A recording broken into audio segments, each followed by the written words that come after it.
السميع العليم من الشيطان اللعين الرجيم. بفضل الله، بسم الله الرحمن الرحيم. الحمد لله رب العالمين، الحمد لله والحمد حقه كما يستحقه حمدا كثيرا. الحمد لله الذي هدانا لهذا وما كنا لنهتدي لولا أن هدانا الله. اللهم العن أول ظالم ظلم حق محمد وآل محمد وآخر تابع له على ذلك. اللهم العن العصابة التي جاهدت الحسين وشايعت وبايعت وتابعت على قتله، اللهم العنهم جميعا. ثم الصلاة والسلام على خير خلق الله أجمعين محمد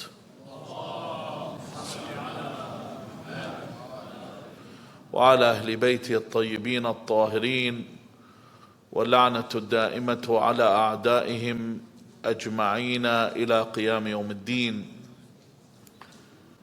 One of the things that we benefit with in the holy month is the fact that we are told, and we see it, that in this month the shaitan has been shackled. The shaitan has been subdued. Now, some people might say, how is that so? There's still people that commit sins, still people that do wrong. When it means he's been shackled and subdued, it does not mean he's disappeared. It's just like when someone ties down their dog. If you go next to the dog, it's going to bite you. It's leashed and it's chained up, but if you move in that direction, there are still people that seek and look for the fasid. And in fact, they are not the people that require the shaitan. The shaitan takes notes when he sees them. He sees the way that they act and he learns from their activity. Of these people in the history of time was Ibn Abil Awja. Ibn Abil Awja was pretty much, if you want to compare someone to him, he was like a Sam Harris of today. You see Sam Harris or Christopher Hitchens or someone like that who's in Jahannam, but the one that's still alive now is Sam Harris, who will be following him inshallah soon. Ibn Abil Awja was this type of a person. Ibn Abil Awja was someone that was learning religion. You know how sometimes someone wants to learn religion, but unfortunately they go learn it from someone that needs hidayah. So what they say is the blind leading the blind. So Ibn Abil Awja was learning from another deviant, Hassan al-Basri. Hassan al-Basri was the teacher of Ibn Abil Awja. Hassan al-Basri was the same person that Amir al-Mu'mineen Ali ibn Abi Talib alayhi salam compared him to two of the most detestable people or individuals in history. One, he compared Hassan al-Basri to As-Samuri. And in another narration, I don't want to go too deeply, he compares him to Iblis. In fact, he says as if they belonged, I think, to the same fraternity, because he says to him, Akhuka Iblis, your brother Iblis, to Hassan al-Basri. So imagine Hassan al-Basri has taught Ibn Abil Awja. Ibn Abil Awja comes up to Imam al-Sadiq alayhi salam, and as usual, I'll give him, I shouldn't say Sam Harris, he'd be more of a Carl Sagan. Because Sam Harris doesn't have, he's got dirty akhlaq. Carl Sagan's more khaluq when he used to speak to people. So Ibn Abil Awja was very cunning. His usloob, his methodology. He would come up to Imam al-Sadiq and said, do you permit me to say some words with you? You know, he was very subtle in his demeanor. And he would come across as someone that wants to have a normal discourse with you and discussion. And when he came up to him, this was in Mecca, so sometimes people ask, Mecca has all kinds of people there. There are mushrikeen, there are kuffar. I said, it's never changed. It's always been like that.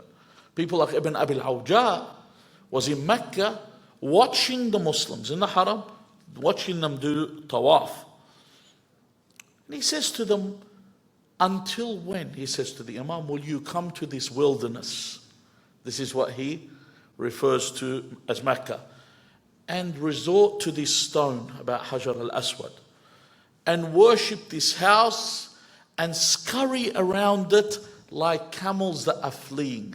Notice the way he spoke about it was a method of mocking, putting you down, talking to you in a way where it was yani aib. You people should be more intellectual. And sometimes you see an atheist say this. You see, for example, Richard Dawkins, when he speaks, he says, I'll give you the respect to say that you do not believe in the flying horse. When he speaks like that, it's as if someone like you that understands to still believe in the Buraq. They have this kind of thing. And whoever thinks, he says, and ponders over this, will find that this has been instituted by someone who has no wisdom and has no insight. And this whole maskhara that you come and do hajj with there, wahad that has no fahm, no hikmah, someone no understanding has made this hajj. So notice what the Imam responds to him with this. فقال أبو عبد الله عليه السلام إن من أضله الله وأعمى قلبه. Firstly, he mentions those that have been deviated by Allah. In other words, when we say deviated by Allah, when someone turns from the path, Allah will not, He will send people to call them back. Eventually, when they deviate, what happens? Allah Azza wa Jal puts a shroud, a covering over their hearts, they can't see anymore. وَأَعْمَى قَلْبَهُ. That's why one of the things when it comes to argumentation, have you noticed sometimes you go, oh my God, Shams tala'a wa nas ish'a. Can they not see? Can they not perceive what's happening? And honestly, you sit there and you watch what's happening in the world around you everywhere. Can people not perceive what's going on? Can they not see that these people are massacring children? Can they? Yeah, of course they see. But their hearts don't have the qabli. Their hearts are blind. Their soul is blind. It doesn't perceive anymore. They're deviated. They only see what they want to see. So he mentions here, and this is what we're going to go over to understand in this hadith. He says, استوخم الحق ولم يستعذب. استوخم الحق ولم يستعذب. When someone finds something unwholesome, يعني مثل when we say تقيلي على المعدة or ما بيهضمها, I can't digest this. If someone's ever given you wasabi for the first time you don't, it's an acquired taste. Or if someone gives you something like grapefruit for the first time, that's also an acquired taste. You spit it out. This is how the haqq is seen. And then he says, they can't digest it. He says, وَلَمْ يَسْتَعْذِبَ. That, when you drink, you taste the sweetness of something. That the haqq does not become sweet anymore. There's one of the poetry that Mahmoud Karimi reads in one of the Latmiyas. He says, I ask of you, oh God, I ask one thing. He said that you allow the people to taste the sweetness of this love for Imam Hussein alayhi salam. Because sometimes why people can't perceive it, they haven't allowed themselves to taste the sweetness of it. They don't find it because it's not there. So the Imam is saying that they don't see, they don't digest it, they don't have that sweetness for haqq. There are people that look for batil. They actually prefer batil. Now sometimes people will mention, when I deal with these types of people, they're more honest. Sometimes you deal with these companies, the big companies. You make a purchase from one of our supermarkets online. Your product's faulty. You just press the button, it's faulty, and they give you a refund. Everyone says, yes, look how honest this company is. then you try and get money from someone that's just done the paving at your house and it's uneven. Try and get him back to the house. Doesn't answer the phone call. And then people go, oh, look how dishonest he is. Look how honest they are. If they were so honest, just for you to think about, if these supermarket giants were so honest, why do they support genocide? Why do they support mass murder? Think about all these companies. Why do they support mass murder if they are so honest? See, it's a perception we don't understand. We don't see this. But the mu'min, when it comes to heart, he finds the sweetness in everything when it comes to truth. That's why when you see the mu'min surrenders to his fate, surrenders to his return to God, because he sees the sweetness in this. As Al-Qasim ibn al-Hasan, when he was asked, when Imam al-Hussein alayhi salam asked him, how do you perceive death? He says to him, sweeter than honey. That I find death is sweeter than honey for truth. So this sweetness, the Imam says they do not have, so they cannot perceive.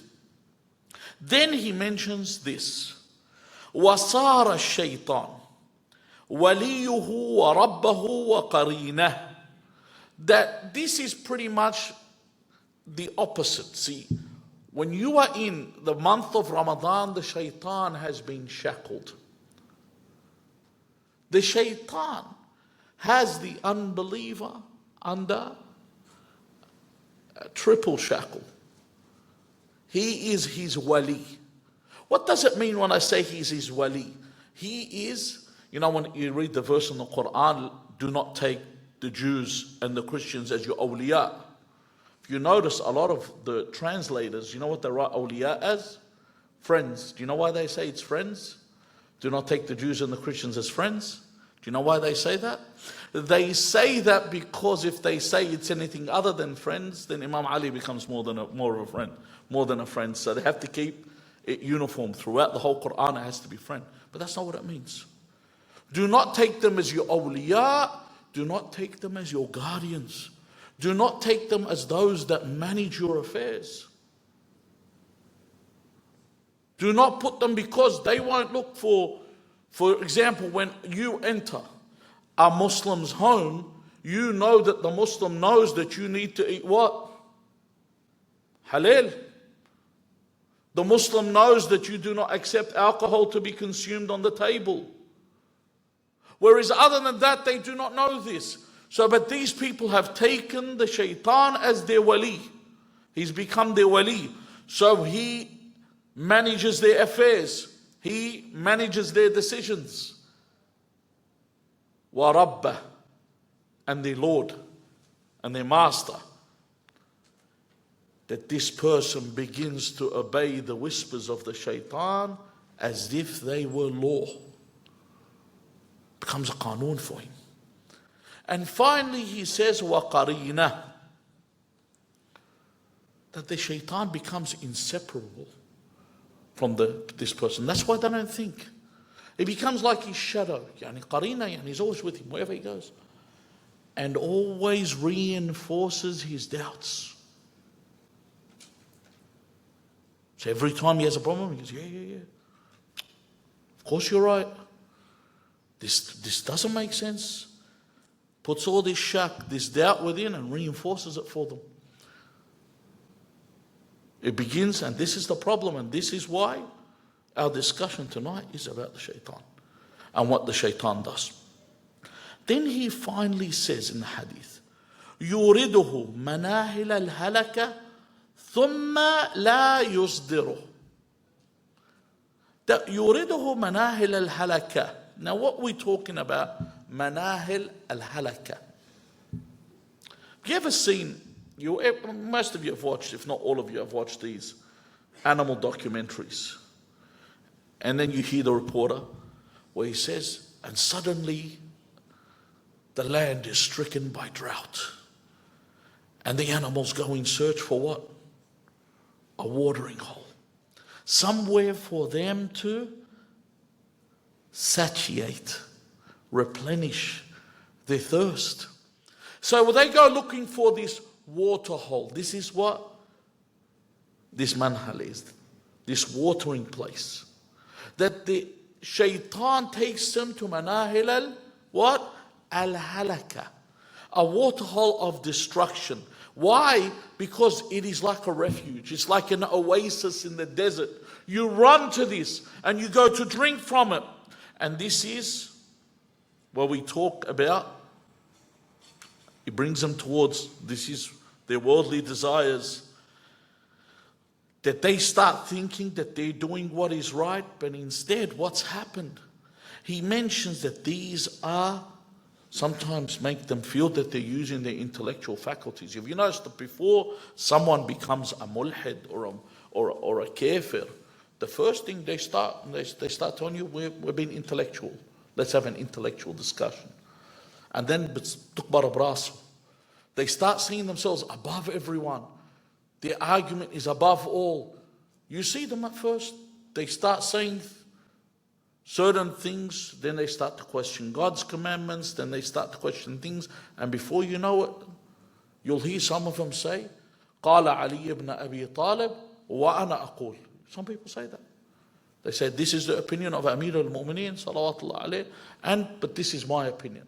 In other words, that, we're on the same level, that I have an opinion with Amir al-Mu'mineen, salawatullahi wa salamu alayh. Because they think they're being intellectual, it brings them towards a death trap. Then he says in the hadith, لا يصدره, that what happens is they never come out. It's a bit like that movie 1408, when he enters that room and he's just there forever. They enter in this room and they think they're there forever. They're never coming out again. They're just stuck in this world. So when you talk to them, have you noticed? It's just like a broken record. It just rewinds. They ask them a question like something so simple. How old are you? What is age? Age is but a number. How old are you?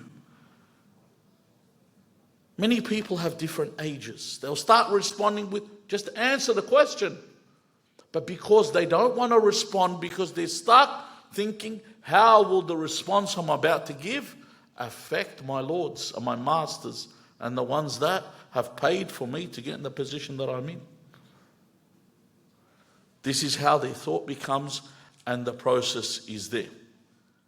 Now, this is why when you see the double standards and the hypocrisy in society, have you ever met somebody for the first time and they're not a Muslim, and then they mention discussion somehow gets to beer, because that's usually where it gets to. Wherever it starts, it ends up at beer. Always ends up in alcohol in the Western world. And the second you mention you don't drink, it's like you swore to his mother. He says, what? You don't drink? You don't drink? I used to work with a guy, and I've told people this story before, but in case you haven't heard it. I used to work with a guy, I was about 18 years old. And when I told him I don't drink, he was normal about it, And he said, you know what? When I was a young lad, he said that my dad came up to me and said, do you like women? And I said, yes. And he said, oh, that's good. And he said, why are you asking me? He said, well, you haven't had a beer with me, ever. So for his dad, the fact that he wasn't having a beer with him, he was questioning whether this guy was hetero. Based on that, this is how deviated the idea is in the Western world, that if I don't drink, something's wrong. This becomes the mentality. You don't drink. Why are you wearing that? Isn't it hot outside? Do you mean to say that you stay without food and water until night time? All these questions that come in, how foolish you are. And at the same time, they all give homage to pedophiles, child molesters, genocidal maniacs. But you're crazy, you don't drink beer. And that's why, honestly, when you sit there and you tell them Imam Hussein wouldn't give allegiance to Yazid, what was the first thing that Imam Hussein alayhi salam questioned with Yazid? He said, Yazid, Sharib al-Kham, what a good bloke. The guy will have a beer with me, he's all right. That's how they're going to think. Qatilul nafs al-muharrama. Well, that's what we do for a living. This is our best industry. We've been killing innocent people for so long. That's how he's thinking. Yazid's. And Yazid would make a president of one of these countries. Easily. Yazid cohabits with animals. Yeah? And what's wrong with that? Everyone has their tastes. So they have all these things, but then you'll have the animal rights people get up and kick up a stink about that. But the thing is, he works with their system and the way that they understand. Now, when we look at the way and the method of this world is, and what brings these people to this, you find the origin of all this is shaitan. The origin of everything has to do with the shaitan. Because the shaitan has made a promise. He said to Allah, لَأَغْوِيَنَّهُمْ أَجْمَعِينَ. I will deceive, I will deviate them all. إِلَّا عِبَادِكَ مِنْهُمُ الْمُخْلَصِينَ. Except the ones that are righteous, the ones that are near most to you, they're ones that I don't have access to. But everyone else, I'm going to take them in flocks, I'm going to take them in droves, and I'm going to take them into the fire of hell. And if you take a look at the morals of a Satanist and the morals of a believer, the difference is astounding. Difference in the way that they perceive things, difference in the way that they understand things, because one has the morals of what shaitan had intended for mankind. And I'll give you a small example. It is a bigger problem for the Satanist, for a woman to wear hijab, than it is for someone to blow up an entire school of girls. It's a bigger problem for them. You notice the uproar when it comes to, what was her name? The one that, I don't want to even mention the story, is dead and buried. The one that was supposedly killed in custody because of her hijab or whatever the story was. That was a huge story, and he kept going over and over and over again. A school with almost 200 girls are murdered. No one bats a lid. No one cares. This is the morality of the Satanist up against the morality of the believer. But what do we understand from this? And for us, we need to be careful that this immorality that we see there and we think we're safe, do not think you're ever safe from this. The shaitan eternally works to deviate you towards his side. And in this month, you have the ability to reinforce your position so you do not turn in that direction. Because shaitan, Amir al-Mu'mineen, Ali ibn Abi Talib alayhi salam, mentions 3 things where you are tested when it comes to the shaitan. One of them, he mentions each one as one thing. He says, Al-fitanu thalath. The things that you'll be tried with are 3. The things that you'll be tested with are 3. He says, Hubbun nisa wa huwa sayfu shaitan. Hubbun nisa does not mean someone showing regard to their wife, showing regard to their daughter, showing regard to their mother. Hubbun nisa, have you seen that guy that's like a canary? He's walking in the street, all he's doing, his head keeps going left and right to see how much flesh he can consume with his eyes. How much he can, as much as he can. How many girls can he look at? How many girls is he's talking to one girl at the same time, he's trying to get another woman, and he's preoccupied with this. This becomes their occupation. And this chasing of women, he says, this is the sword of the devil. Kills people. How many people lose their families? How many people lose? If I was to get every single person here, each one of you would have at least one story of a guy that lost his family because of women. You know, when I have marital problems, people come and see me. 9 times out of 10, that's a problem. You know, the guy walks in, he's got his head down, and then the woman's like, you know, she's Sherlock Holmes. She's gone through the phone, she's gone through everything. She knows everything. She knows every tactic. He thinks she doesn't, she knows everything. You know? Or he might have kept his snap on and it made that noise. He said, what? I'm married to him now. Why has he still got a snap or something like that? So all of a sudden, the woman wakes up. That's a problem. This guy's still on the prowl. Cat burglar still hasn't had enough. Not only does it destroy his family, but sometimes you will see people, nastajiru billah, they sell their religion for this. They commit unbelievable sins. And of the sins that some people commit, nastajiru billah, is that some people commit adultery with a muhsan. Which means this, the punishment of adultery with a married person, the punishment is eternity in the fire of hell. Go look at the hadith. Eternity in the fire of hell. And they will do this because they keep hunting and hunting till they fall apart. Iblis has control of. The second thing he says, وَشُرْبُ الْخَمْرِ وَهُوَ فَخُّ الشَّيْطَانِ. Consuming alcohol. This is the trap of the devil. That when they drink alcohol, sometimes they think, you know, that if, okay, I'm going to be a designated driver. I'm going to go out with a group of people that drink. I'm not going to drink. Eventually, before they know it, they'll be drinking. There are people that are tested with this. There are people that pray, but they drink alcohol. There are people that do good things. You drink alcohol. One of the things we mentioned, Imam Hussein's first objection was Yazid Sharib al-Khamr. To drink alcohol was something that Imam Hussein objected to first. The third thing he says, وَحُبْ الدِّينَارِ وَالدِّرْهَمْ وَهُوَ سَهْمُ الشَّيْطَانِ. This is amazing. This is usually the litmus test. This is where everyone falls. When it comes to money, you know, when you want to know someone, test them with money.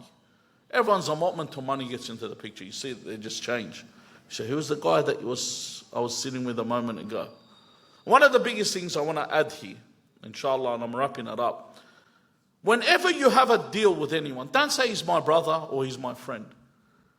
There's one whole verse in the Quran. It's the largest verse. It's called the verse of loan, of dain. Anytime you have a contract or agreement, there's money involved, you write everything in the minutest details. That's why you have lawyers. So you actually have a real contract, because I end up with the people that don't use lawyers. They come and sit down, they said, we agreed to this. Is there anything in writing? No. How often somebody dies and then they've got an issue with the family.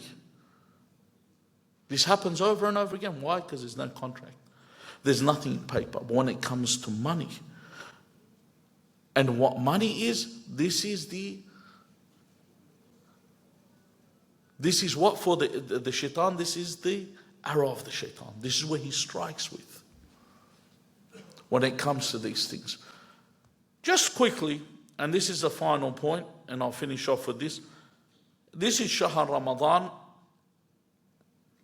2 things quickly. The first one, Amir al-Mu'minin, this is to get yourself immunity during this month. He says, أكثر الدعاء تسلم من صورة الشيطان. Whenever we read Quran, we say, أعوذ بالله من الشيطان الرجيم. The more dua you do, Amir al-Mu'minin says, and this is the month of dua, it will secure you from the force of shaitan. And then in another hadith, Imam al-Baqir alayhi salam, and this is something that you need to have. يَدْعُونَهُ خَوْفًا وَطَمَعًا. The Quran says that when you do dua must be in fear from the retribution of Allah, and tama, that desire, that greed for paradise. That you have to utma' bil Jannah. You have to have ambition for the Jannah. You should want the Jannah. You should yearn for the Jannah. Seek the Jannah. At the same token, flee for the fire of hell. He says, taharraz, Imam al-Baqir says, min iblis bil khawf as-sadiq. Guard yourself from the shaitan with true dread. So many people do not have this fear that they can deviate. Many people, you know, when two people have a fight and you tell them the shaitan's getting involved, they say, no, it's not the shaitan, it's him or it's her. And that's the shaitan. Shaitan gets between you and he makes you see this. And many people from this spite, they'll turn against everything. They'll turn against what's haqq. And then he'll start his own YouTube channel and start smashing everyone he sees on the planet. Why, you ever see that guy, that any of these guys have their own channel and they start cursing every alim? Don't think this just appeared out of a hole in the wall. These people had one problem with someone, and the house owner comes out and gets his battle gear on and says, all right, I'm going to burn everybody. This is what happens. He has one issue, 2 issues, 3 issues, comes out and says, I'm burning the whole institute. This is what happens. I have to have fear that shaitan can deviate me. And in this month, Al-Mubarak, we ask Allah Azza wa Jal to keep us safe from the shaitan, to keep us safe from the soldiers of the shaitan that you see everywhere, that stand against you and rejoice at your misery. These are all junood al-shaitan. But just have something in your head. Allah Azza wa Jal says in the Quran that the guile, kayd al-shaitan, kana da'ifa. The guile of the devil is weak. And always have Allah Azza wa Jal as your guiding light. Every day in your life have tawakkul towards Allah. We ask Allah Azza wa Jal not to take us from this world until He is pleased with us. We ask Allah Azza wa Jal to grant us victory against all those that mean us harm. We ask Allah Azza wa Jal to place patience and forbearance in the hearts of the believers at this time and keep them steadfast in the face of those that mean them harm. We ask Allah Azza wa Jal to give us news and glad tidings of a victory, and the grandest of victory, which is the dhuhur of our master Al-Hujjat ibn al-Hasan Al-Mahdi, arwahuna fidah. Bismillah ar-Rahman ar-Rahim. Allahumma salli ala Muhammadin wa ali Muhammad. اللهم قل لوليك الحجة ابن الحسن صلواتك عليه وعلى آبائه في هذه الساعة وفي كل ساعة وليا وحافظا وقائدا وناصرا ودليلا وعينا حتى تسكنه أرضك طوعا وتمتعه فيها طويلا برحمتك يا أرحم الراحمين. أعوذ بجلال وجهك الكريم أن ينقضي عني شهر رمضان أو يطلع الفجر من ليلتي هذه ولك قبلي تبعة أو ذنب تعذبني عليه، والأرواح المؤمنين والمؤمنات والأرواح موتانا جميعا، ولقضاء الحوائج وقبول الأعمال وشفاء المرضى وغفران الذنوب وتعجيل الفرج وحسن العاقبة وأرواح الشهداء، بالأخص الروح السيد علي القائد الخمنائي رحمه الله، من قرأ سورة المباركة الفاتحة مسبوقة بالصلاة على محمد وآل محمد.